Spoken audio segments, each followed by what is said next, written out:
आज के कार्यक्रम में मीनाक्षी गुप्ता जी और साथ ही अन्य सुरक्षा से विभाग से जुड़ी हुई हमारी बहनें और सविता जी जो कार्यक्रम अधिकारी हैं, प्यारे बच्चों, छात्र छात्राओं।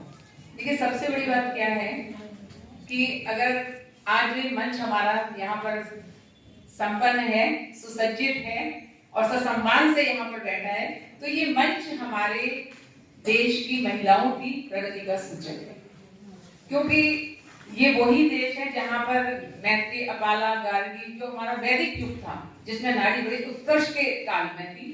और आज जब हम देखते हैं तो हमें लगता है कि समाज में परिवर्तन हो रहा है। ये सत्य है कि बीच में ऐसा समय आया कि जिस समय महिलाओं को बहुत अन्याय अत्याचारों का सामना करना पड़ा, उसका प्रभाव अभी तक हम लोग झेल रहे हैं। लेकिन शिक्षा के माध्यम से और सरकार के प्रयासों के माध्यम से आज ये समस्या हमारी दूर हो रही है। ये सत्य बात है कि परिवार में चाहे लड़का हो चाहे लड़की हो, दोनों को ही अपनी सीमाओं को तय करना होता है, क्योंकि समाज स्त्री और पुरुष दोनों से चलता है। अगर माता यदि दोनों ही बच्चों को जन्म दे रही है तो जो उसका पुत्र है उसको भी उसको एक दिशा निर्देशित करना होगा कि रात के कितने बजे तक तुझे घर आ जाना है। और वही बात उसे अपनी बेटी से भी कहनी है।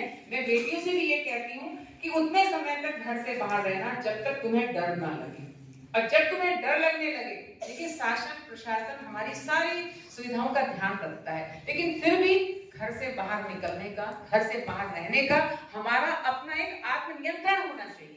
उसके लिए हमें किसी को हमसे कहने की जरूरत ना पड़े ना, क्योंकि आत्मानुशासन ही सबसे बड़ा अनुशासन होता है और आत्मशक्ति को पहचानना ही सबसे बड़ी बात होती है। महिलाओं में मैंने संकेत किया था कि इतनी शक्ति महिला के भीतर होती है, क्योंकि जो 9 देवियां होती हैं हमारे यहाँ दशहरे पे, जो 9 देवियों का पूजन किया जाता है वो 9 नहीं, वो एक ही है।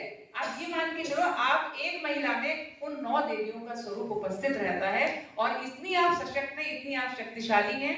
तो इसलिए जो हाथ दिखाई देते हैं ना माँ दुर्गा के, वो इस रूप में कि आपके इतने हाथ हैं, लेकिन आप अकेले ही इतनी शक्ति संपन्न हैं। लेकिन प्रश्न यही उठता है, ये आपको स्वयं अपनी शक्ति को पहचानना होगा। कोई भी समाज सुधार का कार्यक्रम चल जाए, सरकार की कितनी योजनाएं बन जाए, यदि आप अपने भीतर अपनी आत्मशक्ति को जागृत नहीं करेंगे तो आपको सफलता नहीं मिलेगी। और बहुत बड़ी बात है, मैम से मैं कहूंगी, आज के समय में एक लड़की जब शाम घर से बाहर निकलती है तो माँ उससे कहती है 10-90 है ना तेरे पास में। तो कितनी बड़ी बात है कि माँ को ये मालूम है कि शासन भी या प्रशासन, जो पुलिस का प्रशासन है, इतना मुस्तैद है कि मेरी बेटी कहीं संकट में पड़ेगी तो उसकी मदद करेगा। होता है और खूब मदद मिल भी रही है बच्चों को। लेकिन फिर भी ये है, चाहे लड़के यहाँ बैठते हैं, उनसे भी कहूंगी जिस तरह से अपनी बहन का ध्यान रखें।